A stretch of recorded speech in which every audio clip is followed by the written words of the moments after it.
we have something going down here that everyone needs to pay attention to. This affects our food as a whole across the country.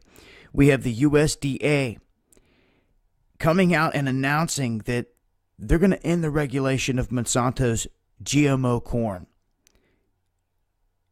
Some GMO corn that has been engineered to specifically try to counter their own herbicides that they're producing. And they're going to be able to do this without a permit. Now, this action that the USDA announced says that it applies to MON 87419 corn strain, which resists dicamba and glufosinate. Now, to go a step further, they also threw in another one. They said, oh, you got a big rival called Syngenta. Syngenta has MZIR 098. They said since it was so similar, they were going to allow them to do the same. So it's not just one, it's two big companies now that have a prime strain of corn here that is GMO. They're now going to be able to plant wherever they want without a permit.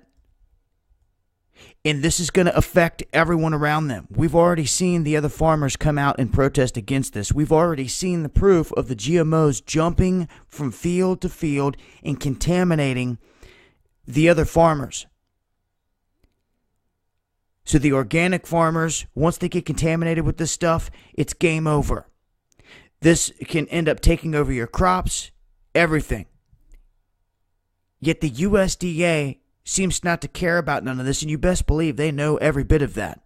They seem not to care about none of those details. So I'm here to tell you this is what's going on. And the USDA just approved it. This is a big move.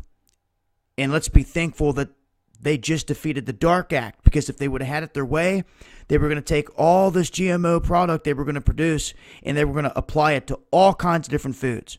And if you haven't seen the other videos, we've talked about the big companies that are involved in this, that are using these GMO corn-based products for all their food, for their breading, for all kinds of things. And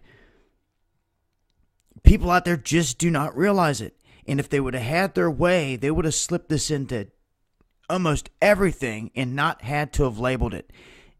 Now, they're going to have to stick with labeling anything that's GMO.